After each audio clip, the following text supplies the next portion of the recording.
The central console of the TARDIS rose and fell in conjunction with a wheezing, groaning noise. It was a sound at once hard to identify, but unforgettable.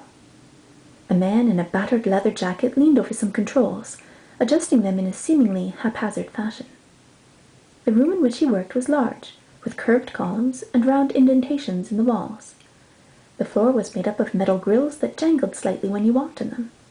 There wasn't anything in the room that was recognizable as a light fixture, yet the room glowed, with a light that was, improbable as it may seem, green. The man was in a time machine. It was called the TARDIS. He said that TARDIS stood for time and relative dimension in space.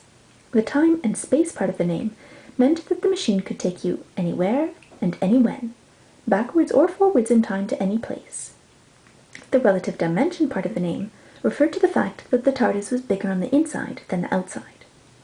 Inside there was the console room, a cloister room, auxiliary power rooms that also served as an art gallery, a costume room, and a myriad of other miscellaneous and indefinable rooms. But when you exited the console room and went outside, it was just a box. A box with 4 sides, maybe 4 feet long, 4 feet wide, and 10 feet tall. A box that was blue. It had the appearance of a police telephone call box from England in the 1960s. This was, as the doctor said, a disguise. Rose always took exception to this. She would say that yes, maybe it was a good disguise if the TARDIS landed in England in the 1960s, but anywhere else it stuck out like a sore thumb, or it stuck out like a big blue box. Rose was the doctor's companion, for that was what the man was called, the doctor. Nothing more, nothing less. Rose had been traveling with the doctor for several months. She had helped him out of a tight spot. He had extended to her the invitation to travel with him anywhere in time and space, and she had never looked back. Rose and the doctor had recently traveled back in time to November the 7th, 1987. If most people were polled as to where they would go if they could travel back in time, they probably wouldn't pick November the 7th, 1987, if only because of the big hair and the color peach being everywhere. But Rose had wanted to go and see her father before he died, and the doctor had said, "Your wish is my command." Well, maybe he hadn't actually said that. Very few people actually say that. But you get the gist. Now they were off again. That is why the central console of the TARDIS was rising and falling. It always did that while they were in flight. Finally, it stopped. Rose ran around to where the doctor was, her long blonde hair streaming behind her. "Where are we now, doctor?" she asked eagerly. That was one of the things that the doctor loved about Rose. She was as excited as he was by new places and new faces. She loved adventure. The doctor looked at the scanner screen that showed him where they had landed. Would it be an alien planet far in the future? Or would it be a colorful star system, the site of a supernova that they would watch avidly on the scanner while combating for the last kernel of popcorn in the bowl? The doctor's face looked puzzled. He shook the scanner screen. Then he frowned. "We seem to be in the same place," said the doctor. "What do you mean, the same place? The central console moved up and down. We must have traveled somewhere," objected Rose. "Well, yes, we traveled in time, just not in space. We are still in London, close to your flat. But we're in a different year," replied the doctor. "What year is it then?" queried Rose. "Is it an interesting one?" "Every year is interesting," declaimed the doctor. "It is, oh wait, let me see, it's 2005. Give the man a medal. I brought you back home. You can pop over and see your mum if you like." "Are you sure it's 2005? demanded Rose. "Sure," responded the doctor. "Sure, I'm sure. When have I ever been wrong?" Let me see," mused Rose. "When you told me we were in Naples in 1860, and we were actually in Cardiff in 1869, when you said that we had been gone 12 hours, and we had actually been gone for 12 months, my mom was pretty livid about that one." "Oh, yeah," said the doctor, rubbing his jaw, remembering the slap that Rose's mom Jackie had given him about that mix-up. "But I'm really, really sure this time. It's Earth, London, Powell Estate, 2005. "Okay then, home," said Rose. She moved to the door of the TARDIS and turned around, her arm raised in entreaty. "Are you coming?" The doctor paused and almost followed her. Then he shook his head. "Better not. Remember the—" he pointed to his face. "Right," said Rose slowly. "See you soon." The door to the TARDIS closed, and the doctor was left alone. Well, it's not as if that was a new sensation for him. His whole demeanor perked up, though, as the door opened again. Rose entered, but while she had been wearing jeans and a t-shirt with her hair flowing down her back when she left, now her hair was cut to her shoulders in a bob, and she was wearing a blouse and black pants. The doctor was taken aback. So too, it seemed, was Rose. She had stopped short and her mouth was agape. "Oh, doctor, I never thought I'd see you again. Well, I mean, I see you every day, but I never thought I'd see you like this again." It wasn't for nothing that the doctor was called a genius. Of course, it was the doctor himself who used the phrase, but still he was pretty bright. And he figured out the situation at once.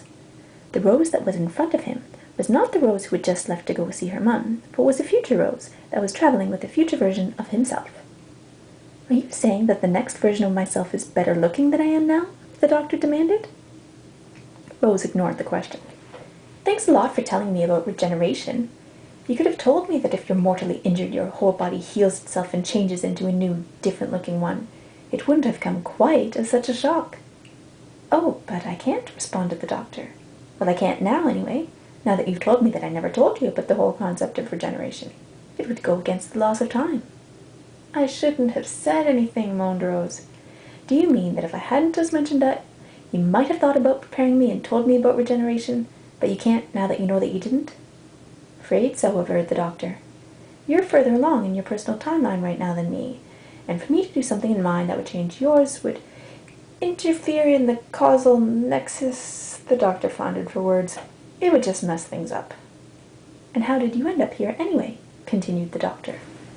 "Oh," said Rose, "the doctor and I, that is, you and I, that is, the future you and I, had this problem with a penguin and a pineapple that we were dealing with." Rose smiled impishly. "It's complicated to explain. You'd have to be there. Well, I guess you will be there soon. You'll find out. Anyway, we got separated, and I was coming back to the TARDIS when I saw it here. I didn't think that this was where you had parked the TARDIS, but you know the way you are with parking." "What are you saying?" interrupted the doctor. "Look at your track record," retorted Rose. "And here I am." At that moment, a face appeared on the scanner screen. It was the face of an elderly man. He was outside the TARDIS and was staring at it in astonishment. He turned to the woman beside him. "It looks just like the TARDIS, doesn't it, Barbara?" he said. "It does," she replied. "But, Ian, what are the chances of its being the doctor's TARDIS? When we were traveling with him, he never had control of the thing, and could never manage to bring us back to Earth in our time. It was either Earth in the past, like ancient Rome, or some far-off alien planet like Skaro. We only managed to get back to Earth when we got hold of that Dalek time ship, and it was still a couple of years off. Do you remember the explaining we had to do about how we had just disappeared for 2 years?" Ian nodded slowly in acknowledgement of the truth of her statements. "But you never know. It could be him," pursued Ian.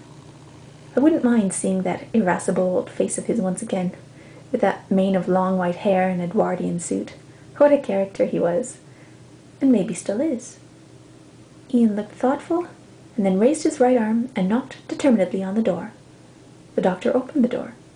In his black leather jacket, dark jumper, and short hair, he was totally the opposite of what Ian had expected. "How may I help you?" inquired the doctor. "Oh, I'm sorry," stumbled Ian. "Wrong police box."